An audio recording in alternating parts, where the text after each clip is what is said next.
Hello, this is Daniel Vaughan with the Daniel Vaughan Gazette Pod. Sorry for not having more content recorded. The truth of the matter is I don't have that much to talk about as far as classic content goes.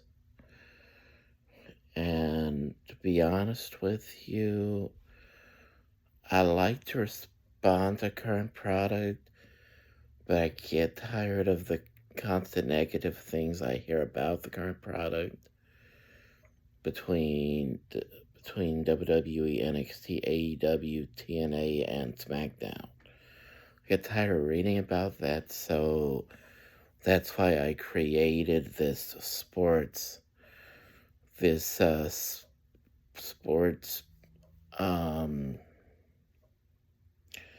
format where I talk about the NFL, I talk about NBA, NHL, and MLB, and combat sports.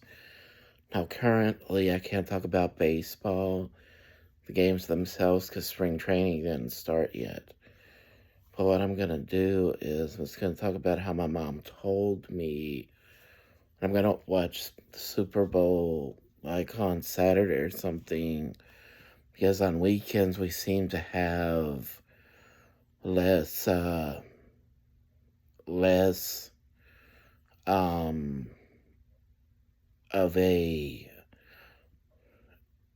busy schedule. So I'm gonna do my best to watch the Super Bowl this Saturday, because I recorded the pre-show and I recorded the game itself, the pre-game and the game itself. But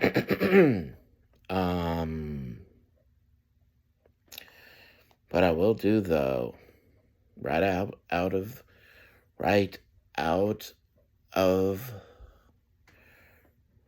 of the gate, I believe is an expression I want to use, is to say this. I just read how shorts but help you grow your YouTube channel.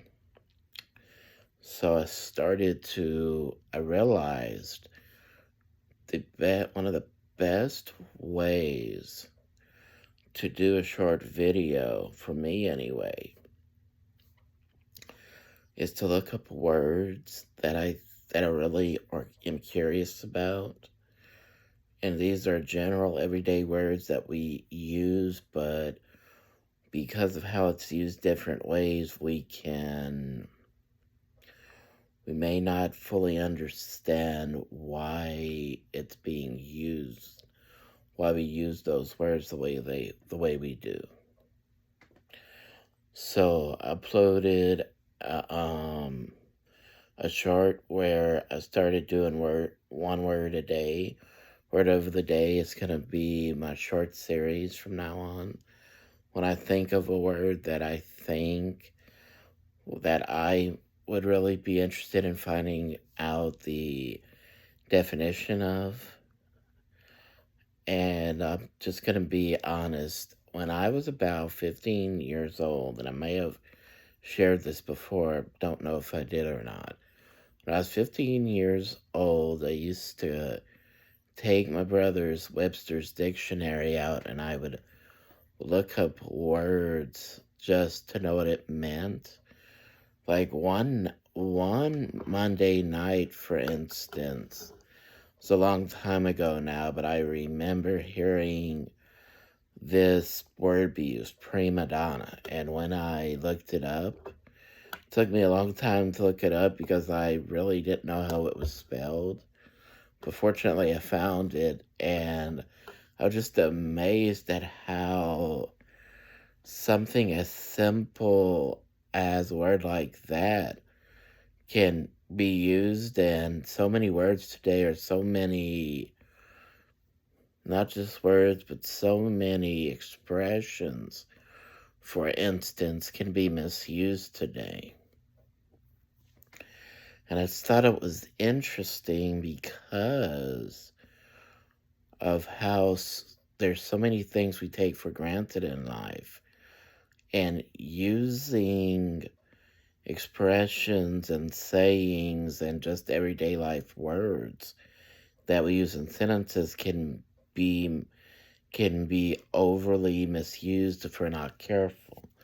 So I thought, since I'm trying to think of what elements I can add to a character for me to practice dialogue with, I thought, well, they did say exaggerating your real self is how most people, whether it's managers or wrestlers or even commentators for that matter, most people get over with the audience, or most people are believable with the audience by exaggerating their real self.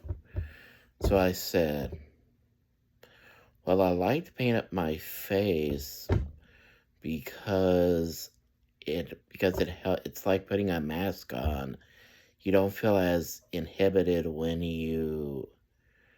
I think that's where we use.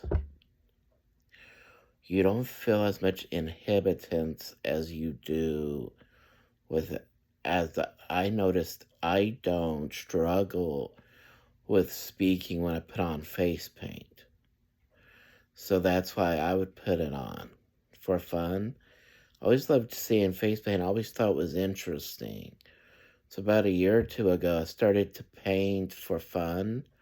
Just have an idea of how I should paint my face. What I didn't know was how people told me I would be a good artist.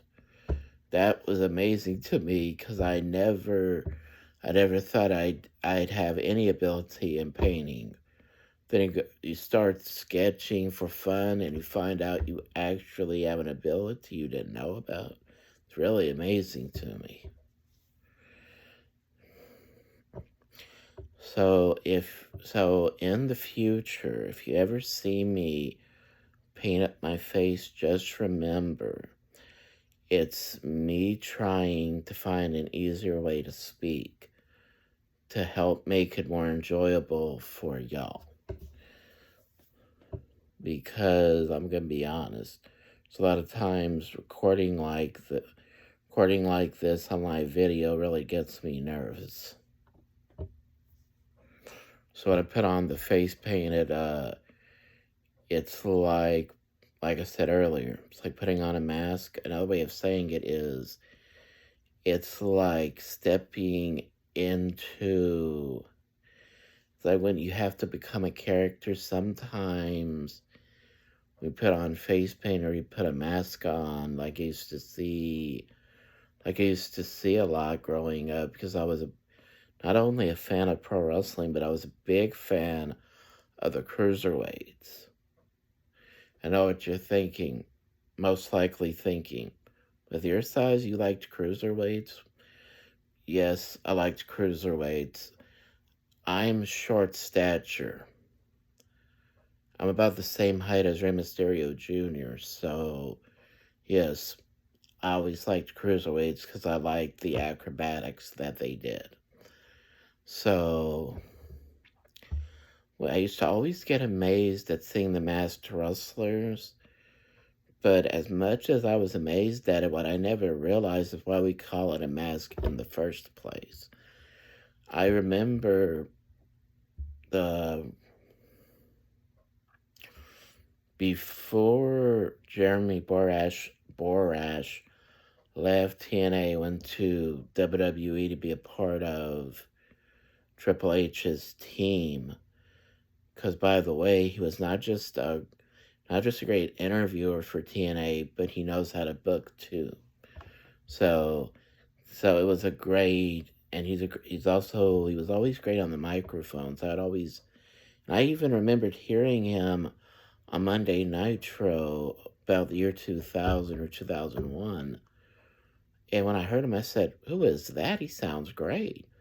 When I found out it was him, I was like, and even though I understand he was a big fan of Mean Gene and he always wanted to be an interviewer like Mean Gene, but I didn't understand why they didn't let him be a commentator for, for their main shows, because he had such a great voice and he spoke so well that I thought, why didn't he do commentating long before this? But to get to the point, when they used, because it's Slammiversary, they did an angle where they, quote, suspended Jeremy Borash for decking Josh Matthews, even though Josh Matthews was the one that provoked it in the first place. And he came out and he claimed that they have zero tolerance for bullying, so because that's,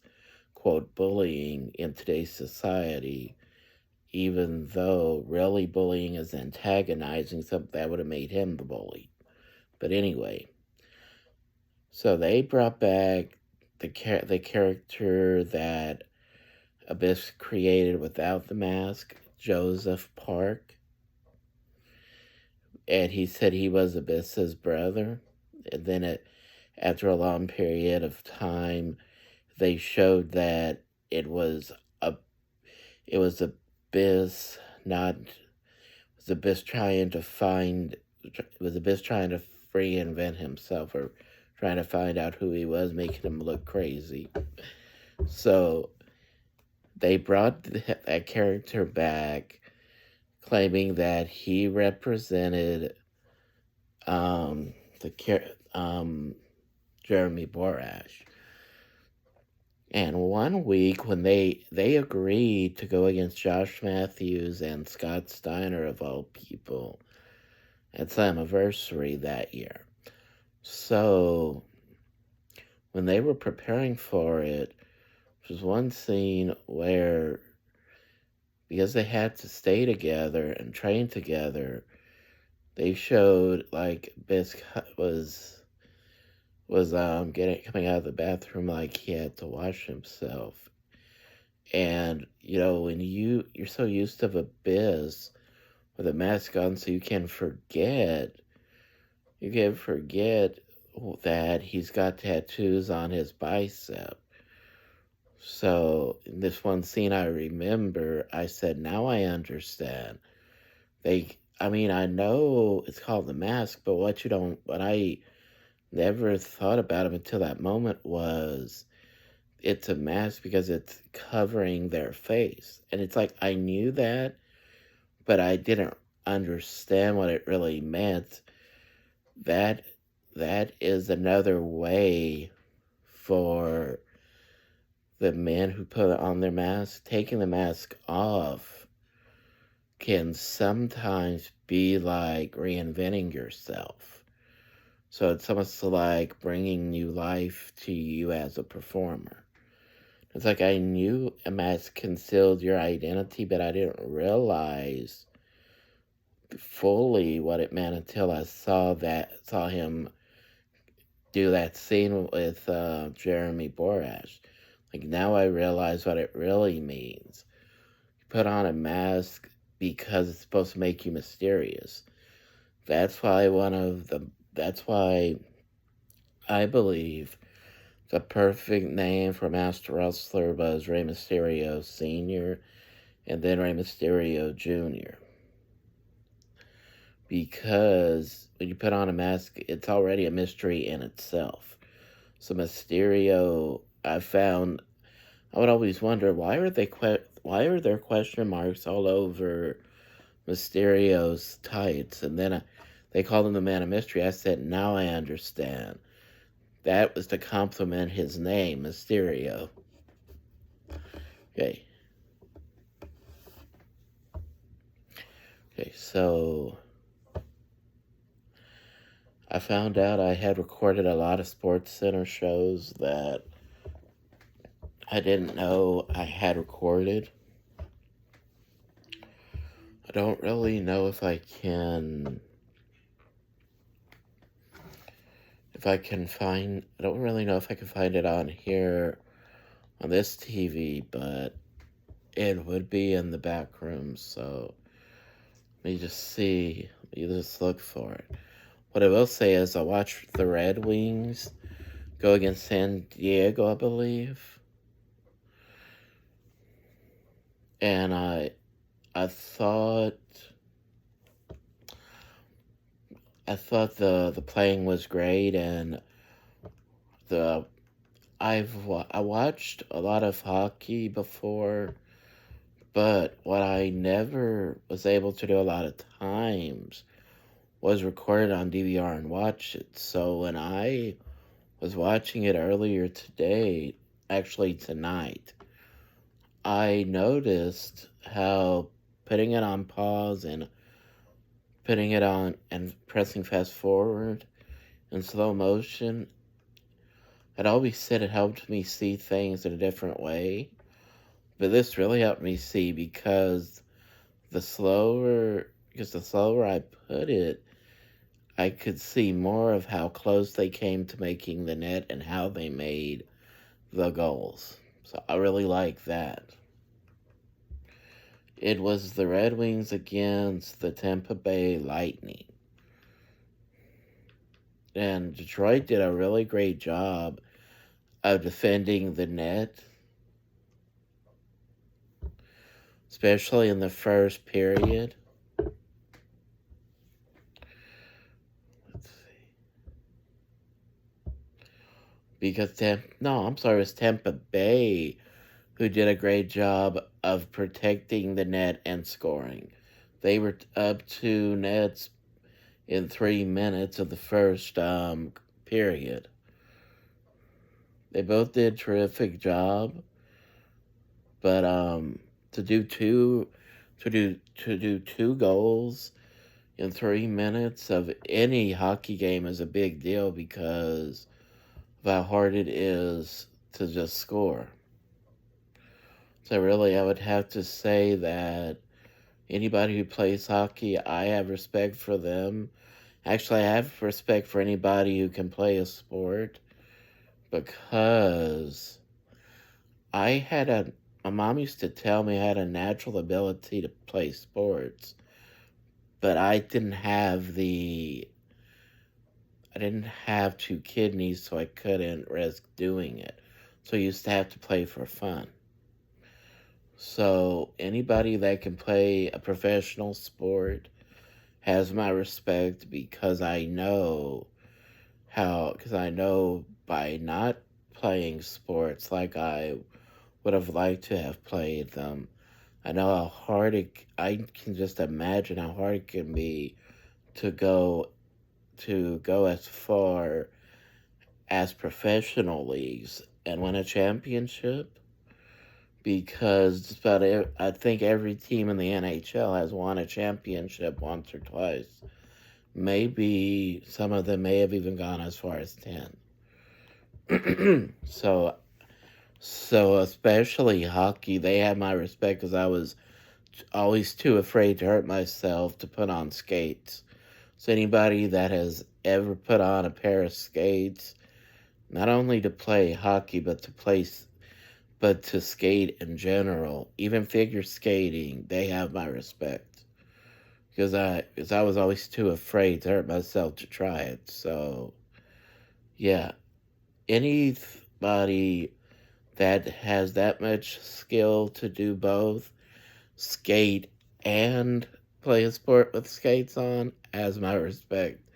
Because I know how hard it is to stand up on skates. So I can only imagine how much harder it is to actually skate with them on.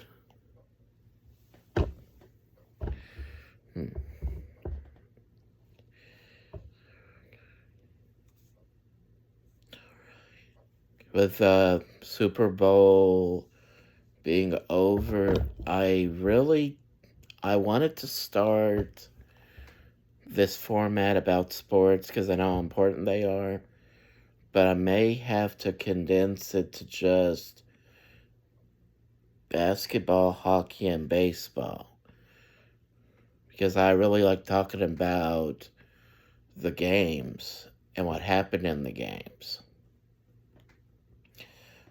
So, gonna look to see if I gonna look to see if there's any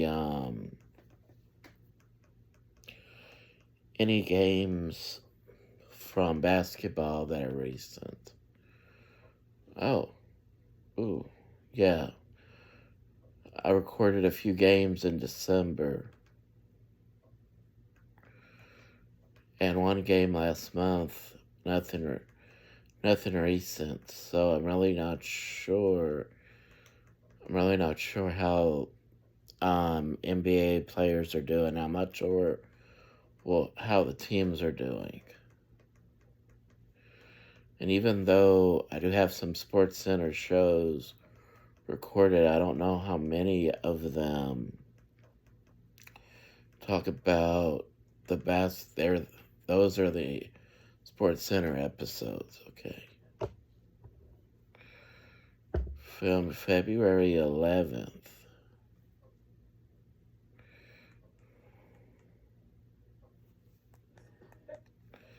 Okay, started off at least in this segment by talking about about the NBA. Excuse me, promoting the games for that night. NBA Wednesday countdown starting at 5:30 Central, I believe, 6:30 Eastern. The Spurs against the Celtics, and the Golden State Warriors against the Dallas Mavericks. Of all the teams to have won the NBA Finals championship, I was surprised that Denver won a few years ago. But what I found most surprising to me, because of how often Dallas, Houston, and San Antonio always managed to go in the playoffs. It's amazing to me how, I think Houston won a few, and definitely Spurs won several that I remember seeing on DVD, because I used to rent the DVDs of the NBA Finals champions on Netflix. So I watched a few of those NBA Finals DVDs where the Spurs won a few times. So what I was really surprised at was that out of all the Texas teams they have, Dallas is the only team that never won a championship yet. However, they started talking about college basketball right here. The Volunteers and Kentucky. Tennessee Volunteers were actually doing pretty good right here. They were ranked at number 5, and the University of Kentucky, possibly the Wildcats, were ranked at number 15. So the question right here was, how can Kentucky repeat success against Tennessee?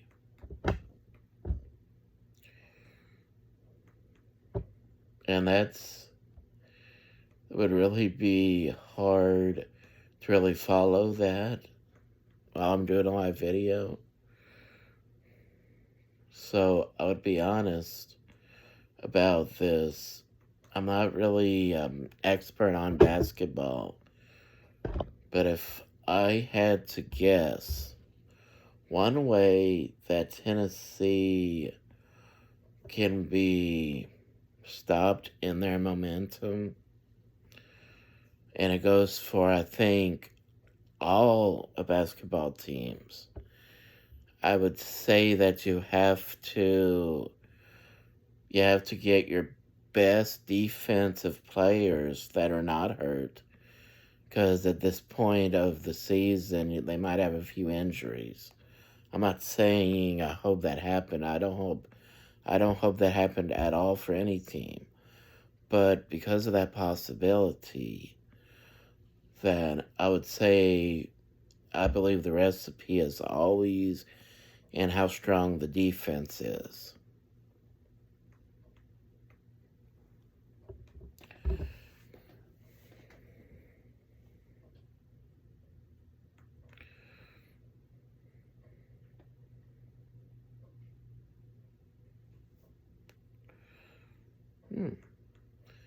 After that segment, they moved into the segment about the Yankees um, losing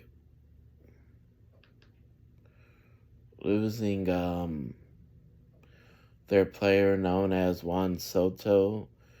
He had signed a 15.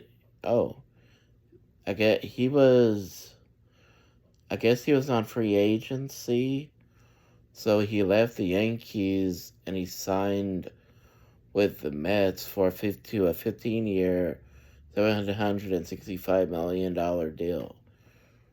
So things like that are also interesting to look at when the season starts. Uh,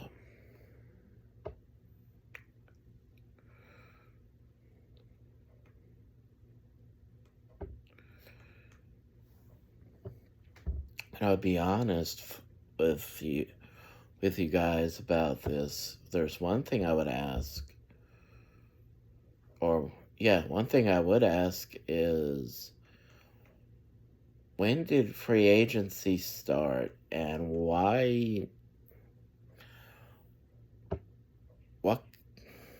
I don't want to sound rude, but what good is free agency really?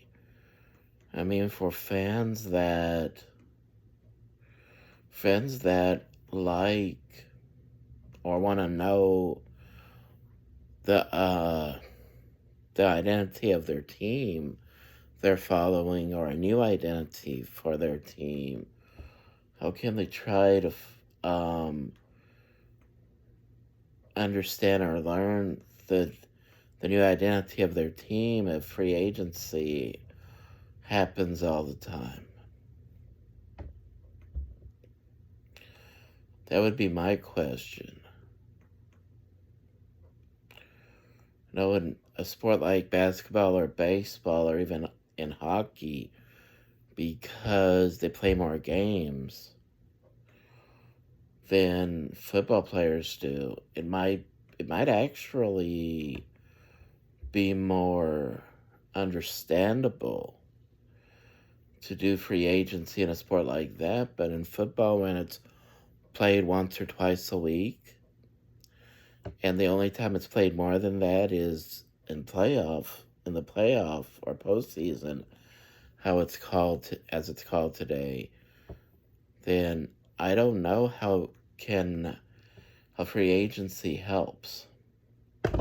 So if anybody can respond to this on YouTube, please, if you listen to this for that far, please respond to my question.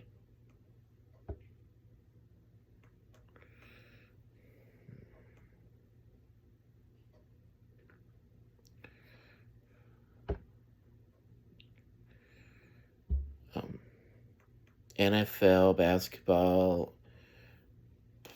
I'm not sure about baseball or hockey, but basketball and NFL has become very political today, as many of y'all know. So, to be honest with you, one of the reasons I recorded the whole Super Bowl was because of the halftime show. I had a feeling something would happen in the halftime show to really cause an uproar of some kind. I just had that feeling. And I do not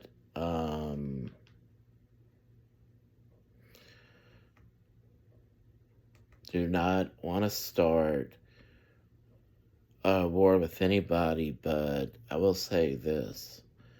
The reason I do not keep up, the reason I don't watch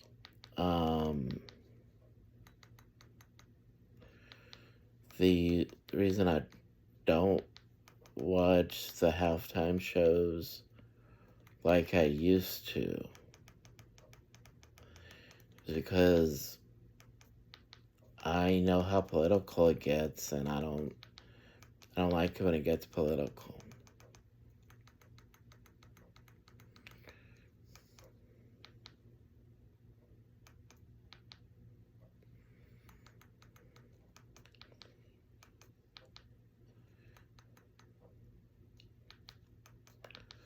However, if I was to really want to talk about a game, whether it's the NFL or anything like that, you know, with UFL being in business now, I probably would want to watch something like that because even though it's not a long season, it would it would still be a breath of fresh air to watch a sport like that. I don't think there's ever a possibility of something like that happening for basketball, but if there would be something like that for basketball, I would give it a shot too.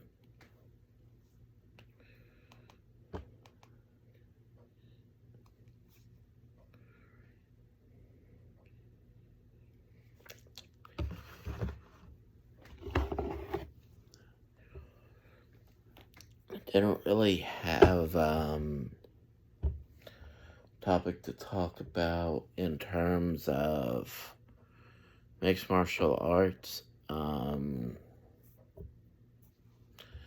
Would say that I watched I started watching Bellator MMA on, I believe it's Pluto TV. And what I was amazed at was how they took different best of videos and compiled them in one episode by one after another. So I was amazed about all the different what we call submission finishes they had just in one episode, and it was usually rear naked choke, which for pro wrestling fans may not have seen UFC or Bellator MMA. Rear naked choke is like the classic sleeper hold that we used to see Roddy Piper use, and I really have to be honest, he's the only one I know that used the sleeper hold as a finisher. Right offhand, he's the only one I can think of, but I used to see it performed a lot in the middle of matches, so that's what makes me think of is how some of these holds or some of these submission holds really, or some of these holds in general, some of the maneuvers we can see in MMA we could have actually seen them in pro wrestling. I think that's amazing because we know that pro wrestling is the only acting that I know of where the actors do their own stunts. What we don't realize a lot of times is how much of those quote stunts are actually legitimate maneuvers.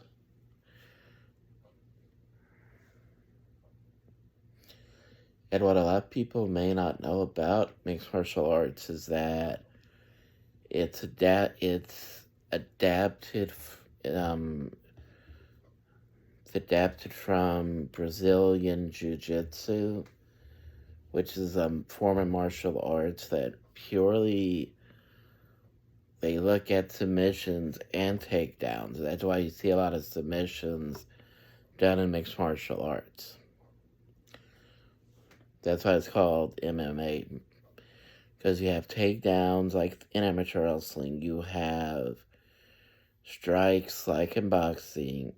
You have submissions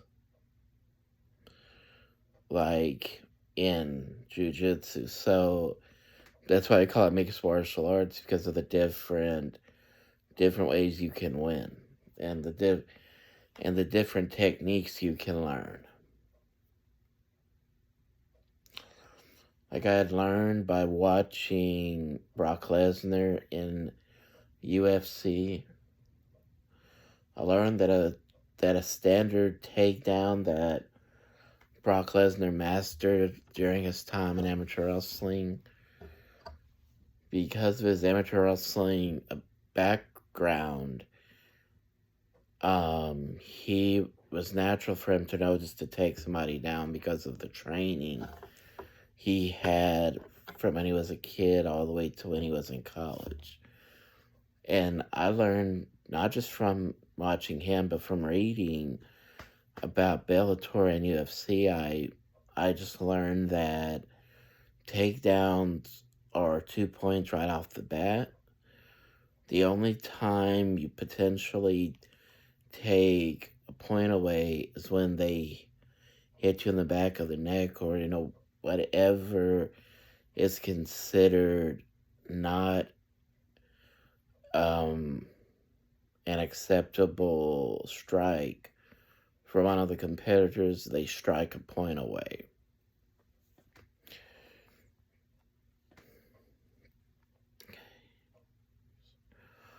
I always want to end with pro wrestling because it's my favorite topic to talk about. Well, I want to talk about last night's episode of Raw. I liked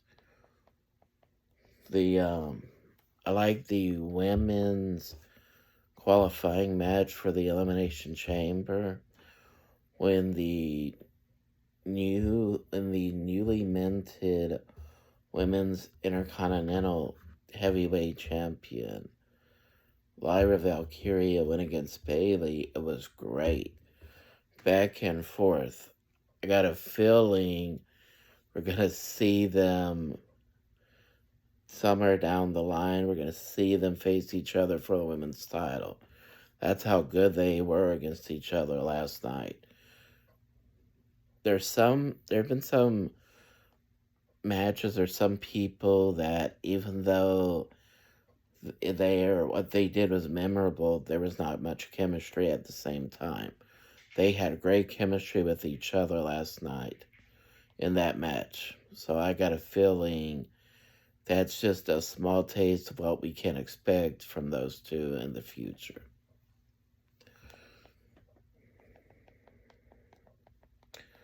I may have shared my views on potential ranking system, but I don't remember uploading it on YouTube, so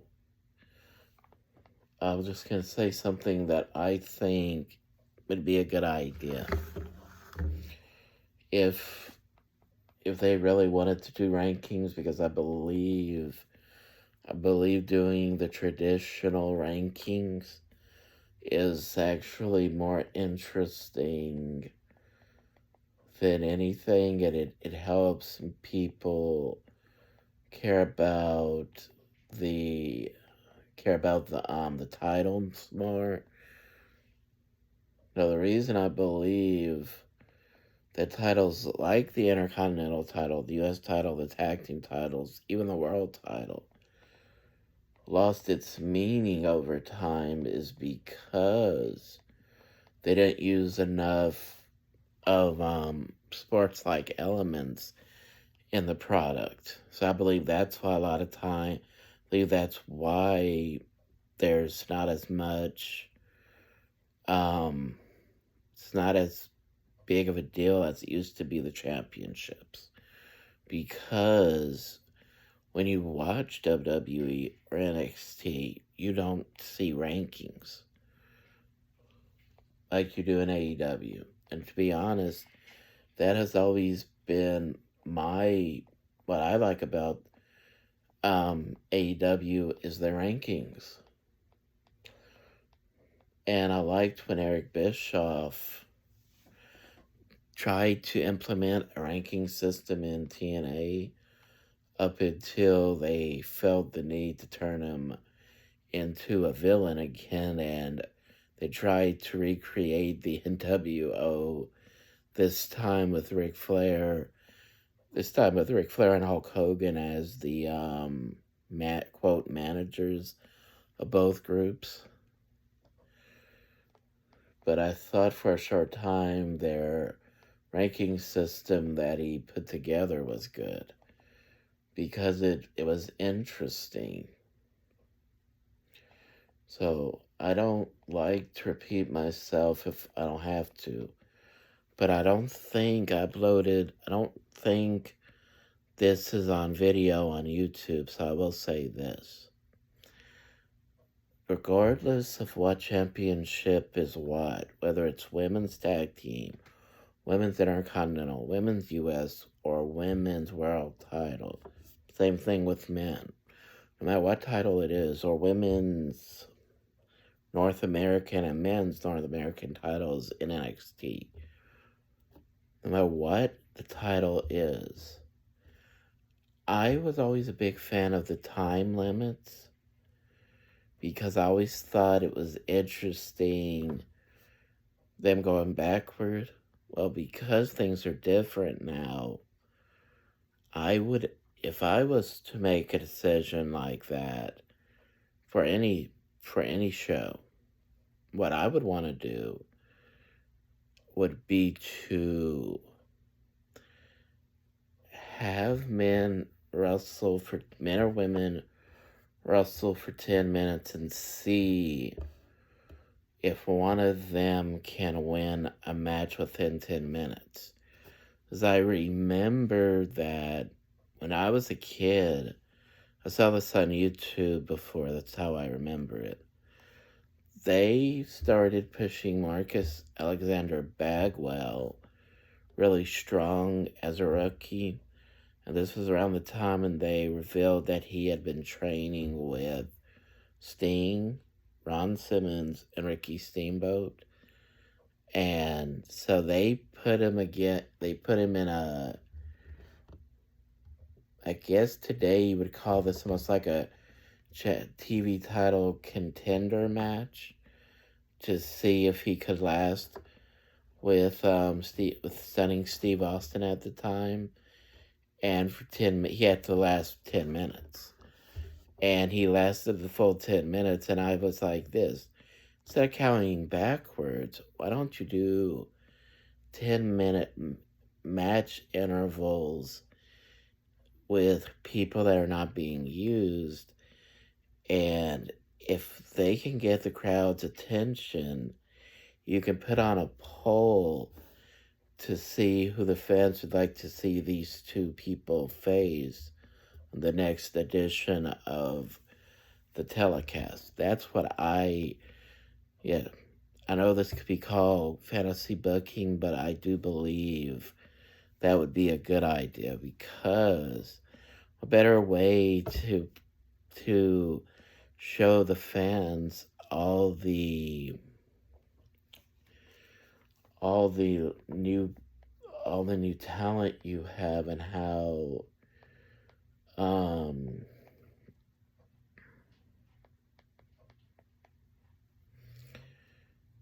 they don't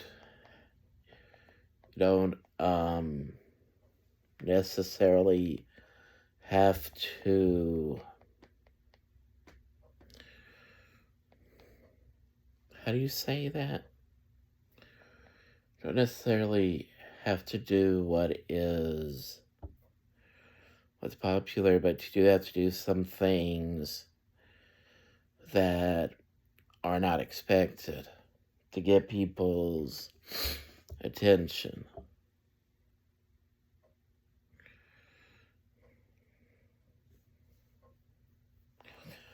Okay, I saw last night that Liv Morgan won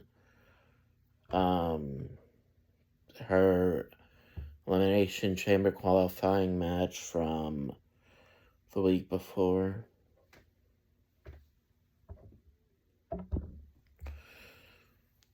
saw that last night on Raw that she managed to win by disqualification, which is actually falling right into their trap. Well, not their trap, more like Liv Morgan's trap. Rhea Ripley fell for it big time. She let her emotions take over and she hit Liv Morgan instead of letting Liv Morgan hit her. That could lead to Liv Morgan being surprised with the roll up. She decided to hit her in retaliation. Of course, it's going to cause a disqualification because that's a standard rule in wrestling. Okay, don't hit somebody if you're not in the match.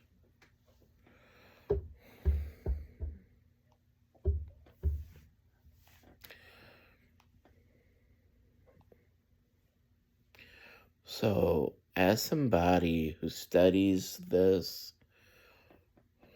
I don't know what it is, but I was always good at studying this when I would watch it. So, one thing I noticed was how trying to prepare myself to go to a training school to become a manager in the future. I look at these shows and I think, what are some things I would want to do that would be different than what I see on TV? One thing I would have One thing I would have thought of doing in a moment like that when she was hitting Rhea Ripley with rights and lefts, I would have looked at Io Sky and I would have nodded to her like roll her up. That would have been some things I would think of doing because it made perfect sense to the story at that moment of the match.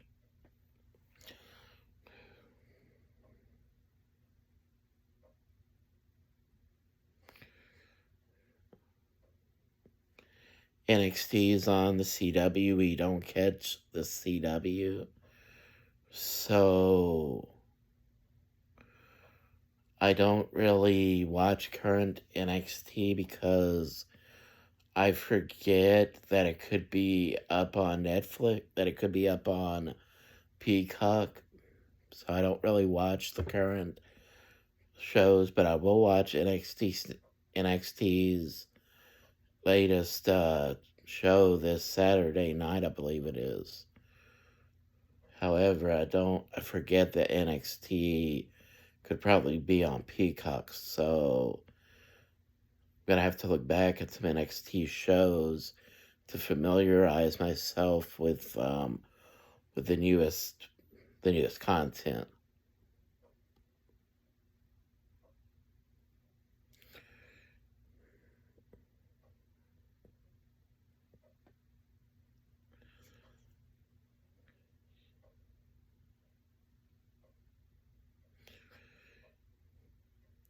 And there is another thing I wanted to say that has to that's related to rankings, and that is when you look at Gimmick Matches,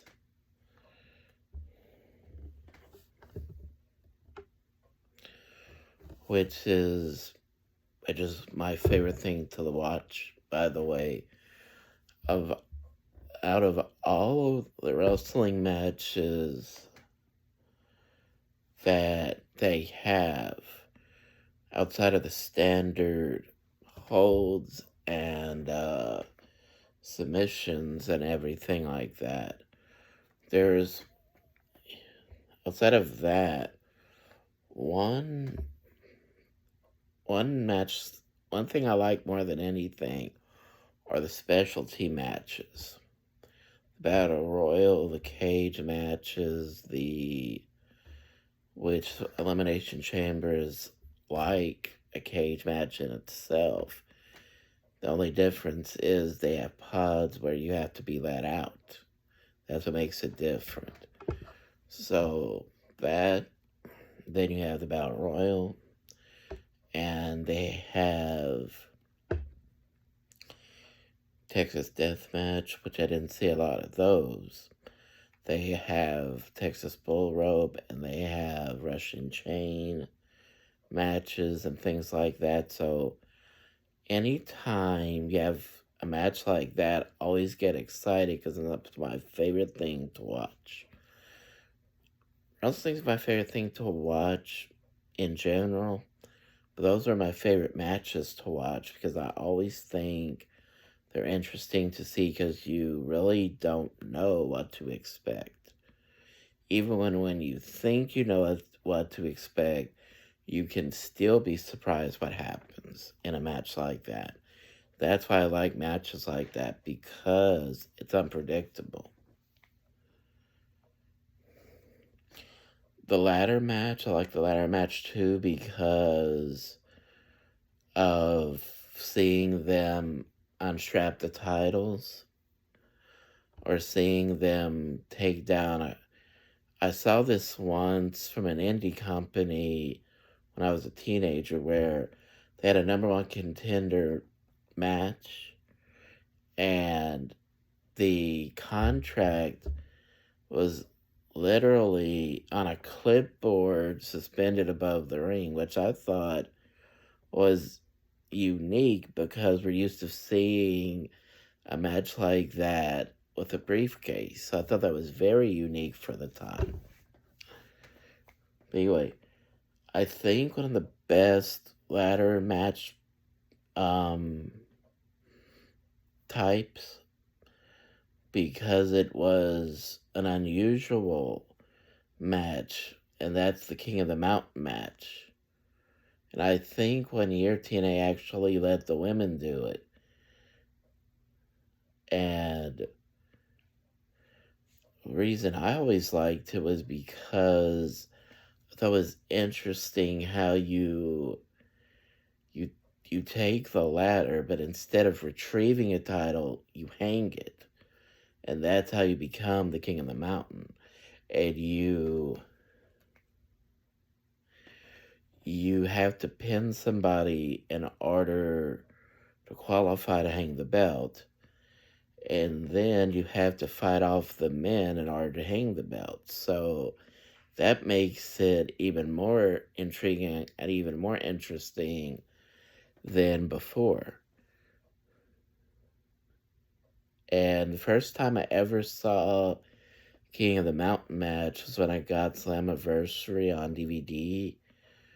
When I used to be able to get those DVDs at Best Buy here in Lafayette, Louisiana, which is about an hour or two away from the house. And when I first saw the entire event, the entire event was great. But what I was amazed at was the King of the Mountain match being the way it is. That's how I found out that I knew you hang the title. But what I didn't know was how it's pinfalls count anywhere in the arena in order to qualify to hang the belt. That's what I thought was amazing in itself. And talking earlier about Battle Royals, another TNA original match they had right from the first event they did was always called the Gauntlet for the Gold.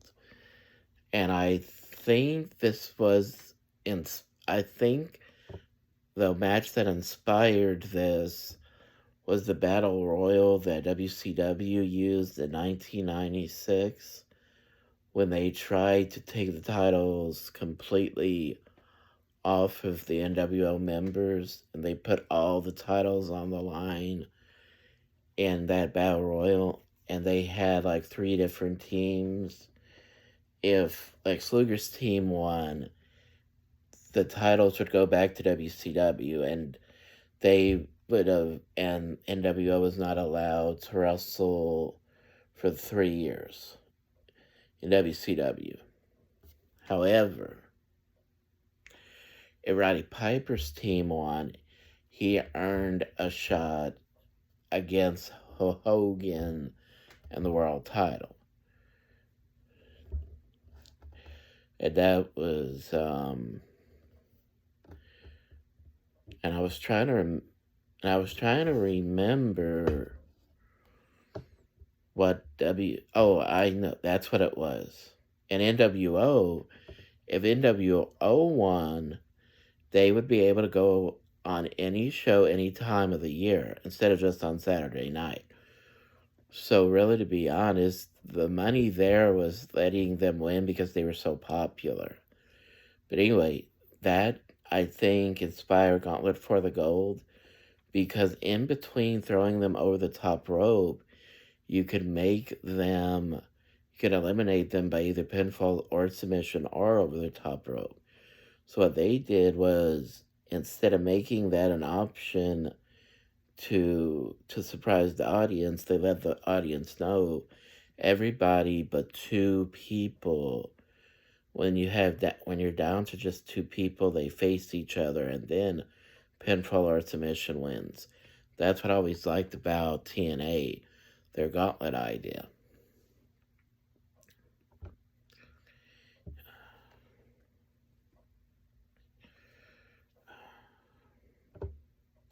The last time I did a poll on Twitter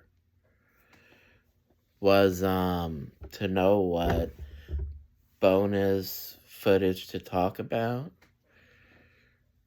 But now I really have to be honest, I really don't know. They have so many shows on Netflix to talk about. Not Netflix, I'm sorry, Peacock. So many shows to talk about on Peacock now, despite Raw not being on Peacock anymore. There's so many different shows and pay-per-views to talk about that I don't really know what to talk about outside of WWE. It's always like talking about Nitro and then talking about their pay-per-views. But what I think I'll do in future episodes is to talk about the Saturday night show, not WCW Saturday night, but WWE Superstars, because those are really interesting episodes that they used to do, especially when it came around time for Royal Rumble and WrestleMania, and the inclusion of the first year of Raw.